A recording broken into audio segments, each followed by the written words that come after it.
From Vermont Public, this is Brave Little State. I'm Josh Crane. And I'm Howard Weiss-Tisman.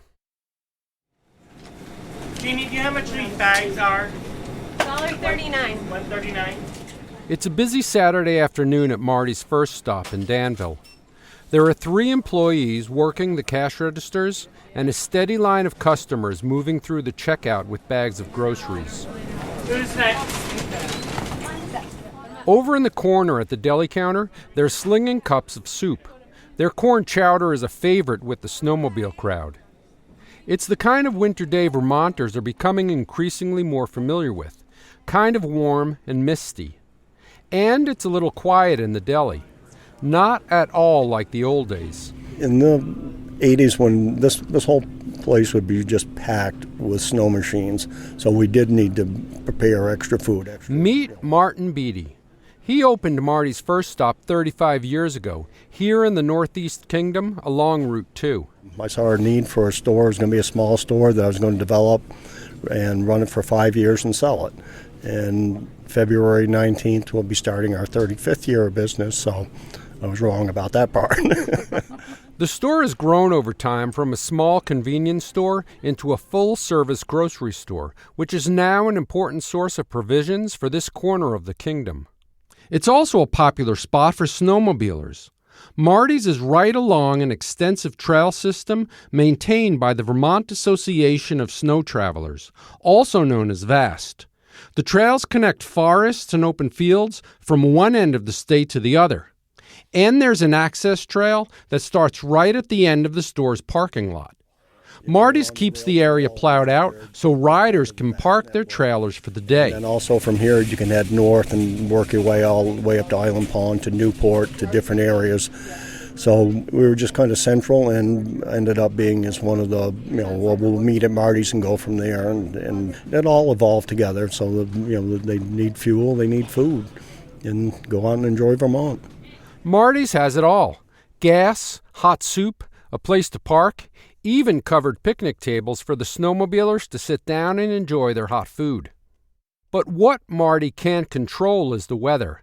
And he says as Vermont's winters have been getting warmer, there are simply fewer days to fire up the snowmobile and hit the trail. And that means he's selling a lot less corn chowder than he did back in the day. Yeah, it's pretty mild out right now compared to January's back in the 90s. And the amount of snow that there is for them to ride on is a lot less and seems to start a little bit later and end a little bit sooner. So it's taken a toll on the number of people participating in the sport.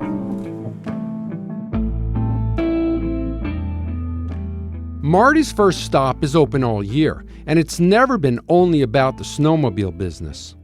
But he says back when we had reliable snow, business from the snowmobiles, or snow machines as Marty calls them, made it easier to bridge the gap between the busy leaf peeping season and the warmer weather. So if we had a good snow machine weekend and they support us well, it was a real bonus. But you don't want to plan on making your payments on something that's dependent on the weather in Vermont, for sure.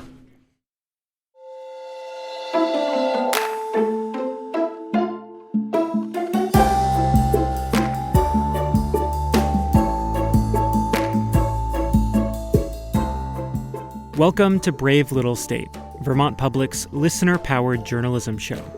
Each episode starts with a question about Vermont that's been asked and voted on by you, our audience. Today, a question from a listener in Danville. What is the impact of the Vast Trail on Vermont's economy? Reporter Howard Weiss-Tisman digs into the world of snowmobiling, the second largest contributor to Vermont's winter economy. We don't live in a ski area town where we have this influx of finances coming in. And he looks into what the future holds for a sport so dependent on reliable weather conditions. If we continue to have less and less snow, the sport will probably, go away. We're a proud member of the NPR Network. Welcome.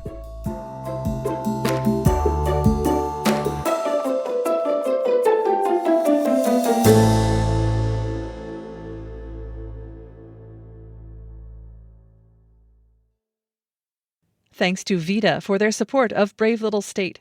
Since 1974, VITA has helped Vermont businesses grow and thrive. From agriculture to energy, startups to family companies. Find solutions that fit your business. Visit VEDA.org to start your next chapter today.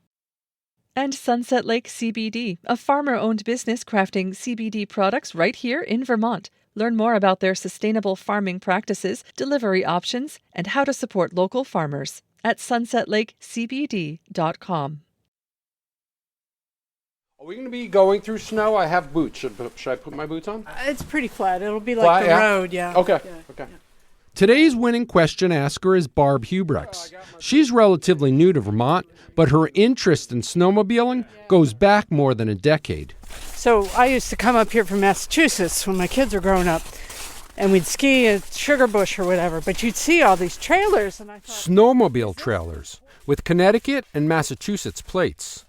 Barb had never been on a snowmobile, but she wondered what the deal was. You know, because you see in the paper articles about the ski resorts, right, and how much influence that has on the economy. But I feel like this is people don't really think about the vast trail and what that contributes to Vermont. VAST. Again, that's the Vermont Association of Snow Travelers. They have more than 20,000 members, and the group builds and maintains more than 6,000 miles of trails. Vermont is one of the only states in the nation that has a nonprofit group overseeing its snowmobile trail system. In most other states, it's the Department of Forest and Parks or the Department of Natural Resources that keep the trails open. And in Vermont, all of the trail work is done by volunteers. But it's not only volunteers that make the whole Vermont snowmobile culture hum. 80% of vast trails are on private land, and there are more than 9,000 landowners who allow the riders to use their land. In the warmer months, they allow crews with chainsaws and ATVs to clear out downed trees. When Barb and her family moved to Danville 7 years ago, she became one of those landowners. So tell me where we are. This is your land up here? Yeah. How much land do you guys got? About 200 acres. Uh-huh. And we bought that, 2017? Yeah. So we closed on the house. And then it turned out there was a vast trail on it. So Barb has about a half mile of trail on her land, and she's cool with it. She walks her dog along the trails and steps out of the way when the machines come by. Such a personal connection to the trail network has only made her more curious. I mean, some of it is, you just go to like Marty's and you see all of those machines there. And when you look at the paper now, they're talking about the effect of climate change, always on the ski resorts. But I didn't see anything about the snow machine trails. And I thought I'd put that out there. Barb wants to know more about the impact of the vast trail on the Vermont economy. So I traveled to the organization's headquarters to talk with the director. My name is Cindy Locke. I'm the executive director of the Vermont Association of Snow Travelers, or better known as VAST. Cindy's office is located at the end of Vast Lane in Berlin. It's a small, low-slung building with snowmobiles and trailers out back. Cindy says the last time VAST did an economic impact study was 2001. That study estimated that snowmobilers that year spent about $511 million on gas, food, lodging, and snowmobiles, including parts and service. That figure also includes vehicle registration and VAST membership fees, which go right back into the organization. But a lot has changed since that study was done more than 20 years ago. VAST is selling about half the number of annual trail passes it did back then. And the number of snowmobiles registered in Vermont is also down by about half, according to the Agency of Transportation. So the cost of things like insurance, snow grooming machines, and gas is going up. And the amount of money that VAST takes in is melting away. Cindy says it's not a sustainable economic model. If we continue to have less and less snow, the sport will probably, go away. A recent study from the University of Vermont found that the number of days with an inch or more of snow has dropped 40% since 1960. Unlike ski resorts, which can make snow when the weather isn't cooperating, snowmobiling is almost entirely reliant on natural snow.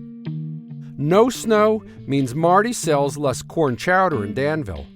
And it means Vast has less money to support the local clubs that maintain the trails in their communities. Will we survive this? I don't know. I don't know if snowmobiling will survive, winters without snow. I know they won't. We won't survive after just a few if we have brown winters. And it's not just the snowpack that's being affected by climate change. Flooding this summer did a number on the Vast Trail system as well.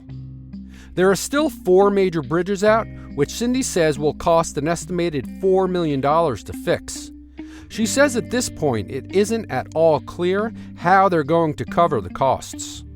Do snowmobiles, are they combustion engines? Are they a part of the problem? Sure. But it's not about pointing fingers. It's about everybody participating, whatever is going to save this world. And we've got a lot of things to worry about.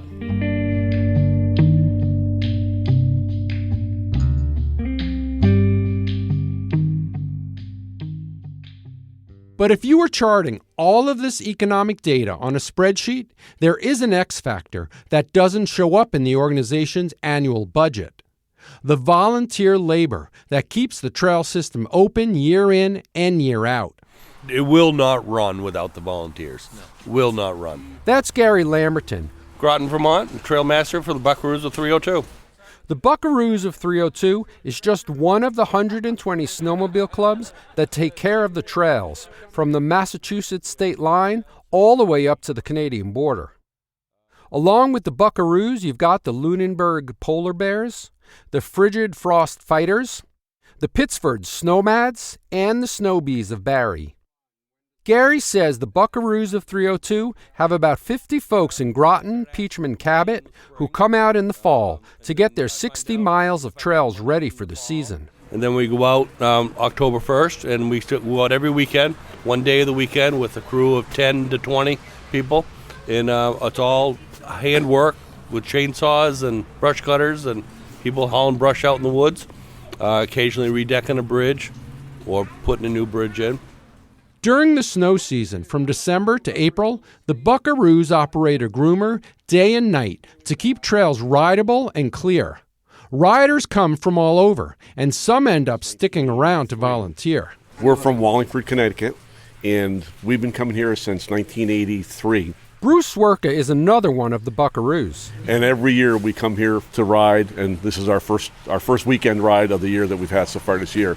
Bruce has been bringing his kids and now his grandkids up to Vermont for about 40 years. So for us, it's huge to be here. Yes, we enjoy coming here, and we do need to be here for the economy.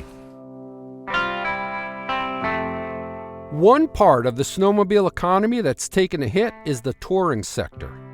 At one point, there were about 30 companies in Vermont renting out snow machines and taking visitors on guided tours. But due to warm winters, insurance costs, and changes in how the companies are regulated, most of the guided tour companies have shut down or moved to ski resorts, where the snow cover is more reliable. But that hasn't stopped April Volofsky. Now to start off, guys, we are going to start slow and easy. Okay, this trail system does start out a little bit windy, a little bit narrow, and we're going to stay roughly between the 10 to 15 mile an hour mark. The reason why we're April, who's from Pennsylvania, has been leading outdoor adventure groups her entire professional life, mostly rafting trips farther south. She rode a snowmobile for the first time while visiting Vermont in 2017. After going on that tour for the first time, I realized that snowmobiling is something I want to try to do forever. 3 years later, she helped open Vermont Mountain Adventures near Manchester. It's been out of the park since we started. The first year in 2020, we were constantly sold out. We can kind of guarantee that Saturdays and Sundays are going to be sold out as well. It's been fantastic. Of course, we've had a few mild winters. Anybody that's been here this year specifically is pretty aware of that. It's been pretty mild. April says there's an intense hunger, especially among those visiting from the south, to experience winter and appreciate all the wildness and beauty of our state. And as long as it's safe to ride, April says she's going to do what she can to keep this part of Vermont's winter economy alive. So right now we're kind of chasing the snow. We're in southern Vermont, about like northern southern Vermont, but we are definitely staring at the Northeast Kingdom as well because they happen to be holding on to snow a little bit longer than we are. When we come back. All right. You got a chance to sign your waiver? April takes me on my first ever snowmobile ride.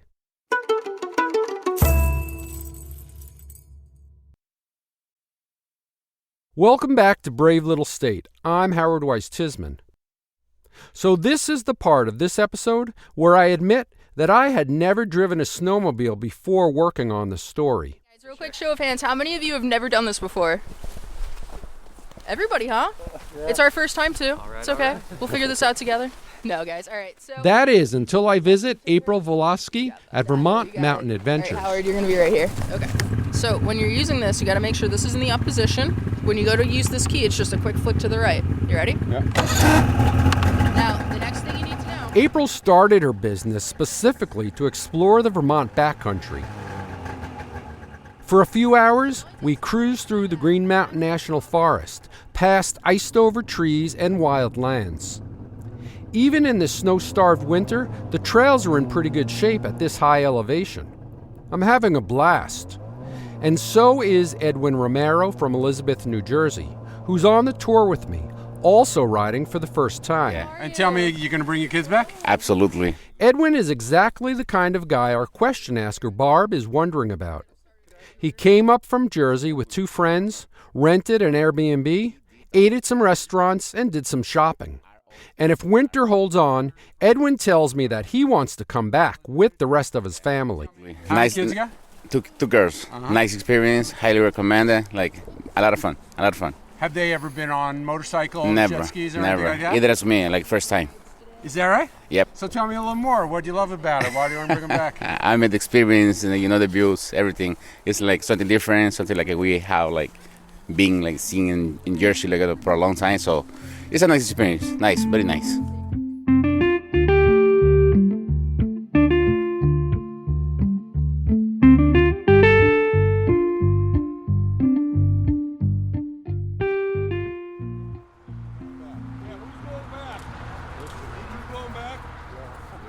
We're going to wrap up this episode where we started, at Marty's first stop in Danville. I catch Robert Reed sitting outside finishing lunch. Robert says he's been snowmobiling in Vermont since the 1970s. We don't live in a ski area town where we have this influx of, finances coming in. We live in rural Northeast Kingdom. We don't have the stoves. We don't have the sugar bushes. This is small towns with snowmobilers and four-wheelers and fishermen and hunters. That's the income. Inside the store, Martin Beatty tells me that a lot has changed in the kingdom since he opened up 35 years ago. We've had to change with the times and change the quality of what we're doing, and number 10 cans of peas don't mean anything to anymore, but they're looking for organic frozen peas.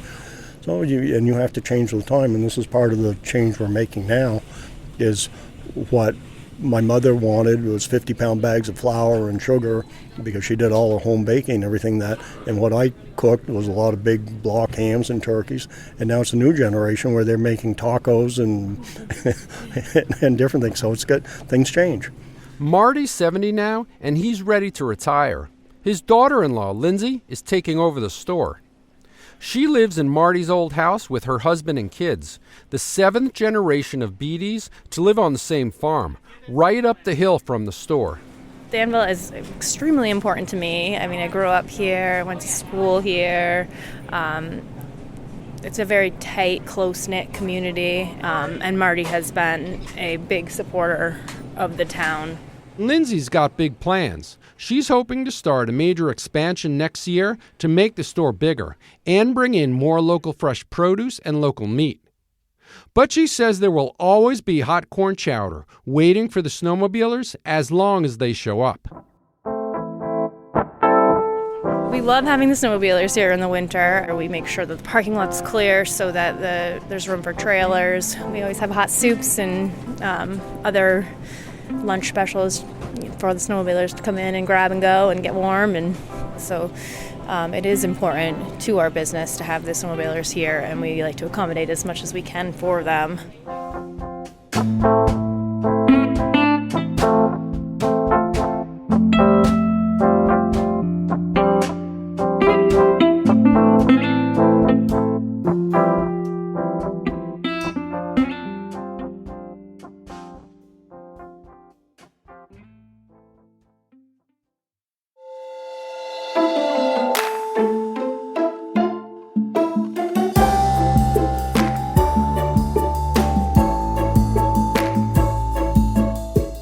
Thanks so much for listening to the show, and thanks to Barb Huibregtse for the great question.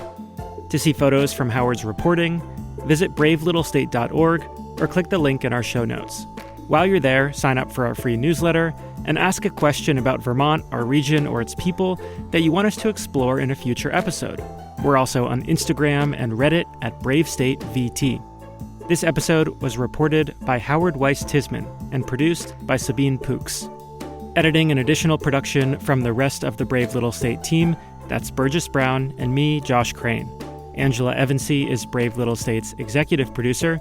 Our theme music is by Ty Gibbons, other music by Blue Dot Sessions. Special thanks to Augie Melendez, Brian Henderson, Joan Cwirka, Kevin McDonnell, and Zachary Amerling. Brave Little State is a production of Vermont Public and a proud member of the NPR Network. If you like our show, you can make a gift at bravelittlestate.org/donate, or just tell a friend about us. We'll be back soon with more people-powered Vermont journalism. Thanks for listening.